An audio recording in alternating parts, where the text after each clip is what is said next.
with its crystal tide forever, flowing by the throne of God. Yes, we'll gather at that river, the beautiful river. Gather with the saints at that river that flows by the throne of God.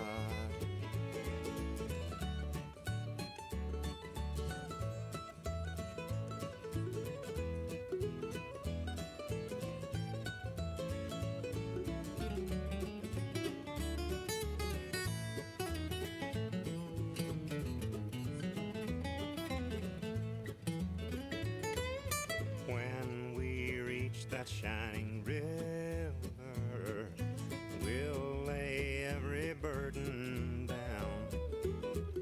Then grace our spirits will deliver, and we'll receive a robe and crown. Yes, we'll gather at that river, the beautiful river. Gather with the saints at that river that flows by the throne. Don't you love these things? Thank you all for being here. We'll get started in just a couple minutes. We're having a couple little technical issues back here, and we'll get started in just a minute or two. I'm going to have another one, too.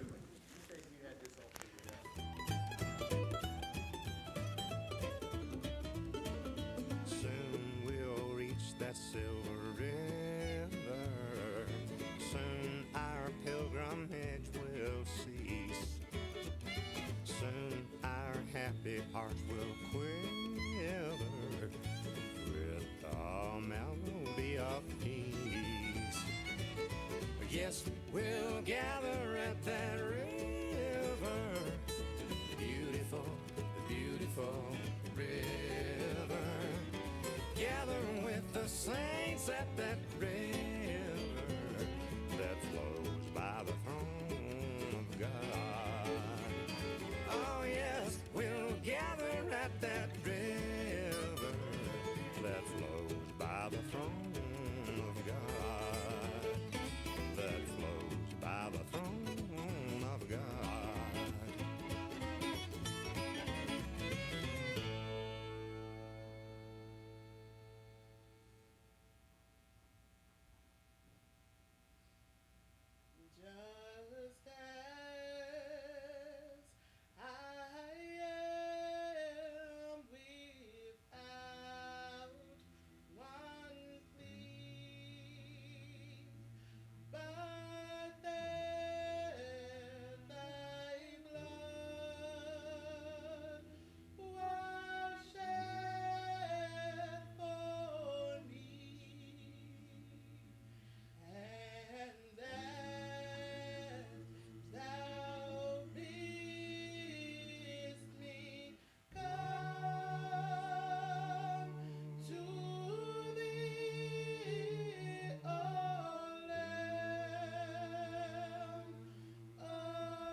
standing by my window on a cold and cloudy day when I saw the hearse come rolling for to carry my mother away. Will the circle be unbroken by and by, Lord, by and by? There's a better home awaiting in the sky, Lord, in the sky. Well, I went back home.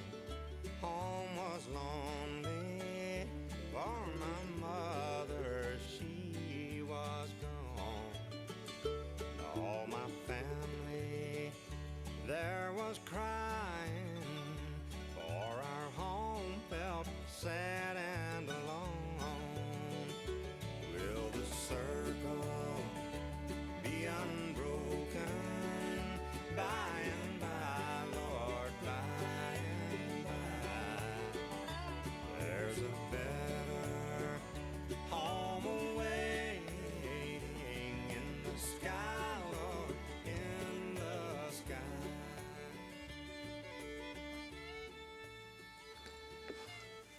Well, good afternoon.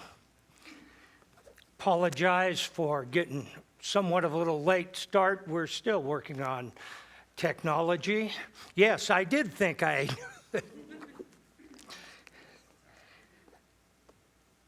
Thank you for joining us to celebrate the life of Royce Stevens. And I appreciate the efforts to be here in spite of weather and COVID restrictions and all these other lovely things that we go through in this life. Royce Stevens was born, or as he would say, hatched, on August 5th, 1937, in Greenville. He passed away in his home January 20th, 2021. He is survived by his wife of almost 50 years, Elaine Stevens, son Chris Stevens and wife Lisa, daughter-in-law Julie Stevens, grandson Cody McCoy, granddaughters Brandy Fuller Stevens, Courtney Burke and Leanna Martin, sisters Ida Bruins, Artie Schatz, and Leanna Stevens, nephews and nieces Case Glazier, excuse me if I pronounce that wrong, Sean and Jamie Schott, and Monty and Emmett Stevens. He was raised in Indian Valley, where he grew up and graduated from Greenville High School. Following graduation, he joined the Air Force, where he was a member of the motor pool, and after listening to a couple of Chris's stories about his driving, yes, we're still a free country. He spent time in Newfoundland, and while on leave, he accompanied a buddy to the buddy's hometown in Pennsylvania, where he met the love of his life, Elaine. Elaine told me she had another boyfriend at the time, but he wasn't as handsome as Royce, so she sent him down the road. Royce and Elaine were married on September 30th, 1961. Royce brought her west to fatten her up. They had two sons, Chris and Toby. Royce was a logger, a title I think he liked.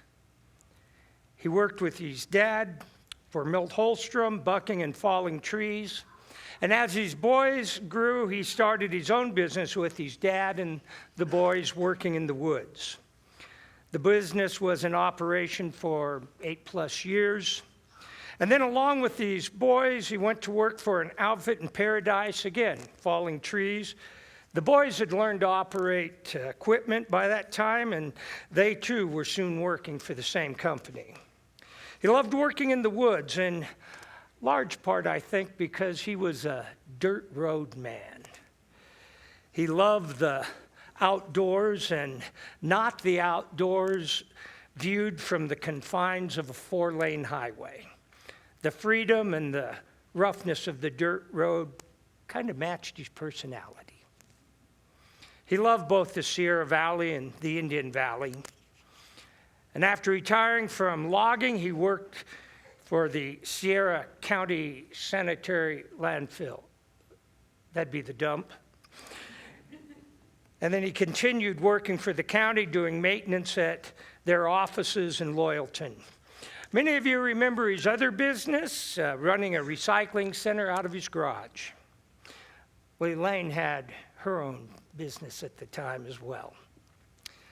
She did daycare, working out of their home. And looking out here, I would suggest that many of you here were cared for her, or by her, excuse me. And of course, Royce had to be involved. He loved kids. He loved rocking those babies and being an influence on them as they grew older. He had special relationships with kids and loved to support them by going to their games or other youth activities. When my daughter Emily was recognized at a function, he had to be there. He and Elaine became grandparents to half the town, or maybe more. They were always early for church, and Royce had his chair over. You might be in it, Leroy. No, he was one over. That was his corner. He'd be here early. But when kids would arrive, he'd pop out of that chair, and he had to go visit with them. He loved kids and dogs. Chris mentioned to me that his dad would ruin Chris's dog just so he could keep him. And after retirement, it was a daily routine to walk around town with Benji on the leash. Although I have to confess, I was never always sure who was walking whom.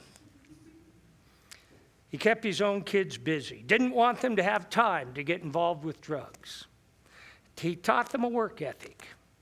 But it wasn't all work. There was archery club, snowmobile club, and more. Taught his granddaughter Brandy how to shoot a gun and how to drive a heavy load of scrap metal to a yard in Reno. I think I'm glad I wasn't on the highway that day. He'd work with any kids. When I taught a forestry class, we would often walk down to where he had a load of logs delivered, and he'd come out and explain how they were cut, how they were measured, how they were delivered, and a whole bunch more. And the kids listened a whole lot better than they listened to me. Royce was a social man. He loved visiting with people, especially if he could regale them with his experiences.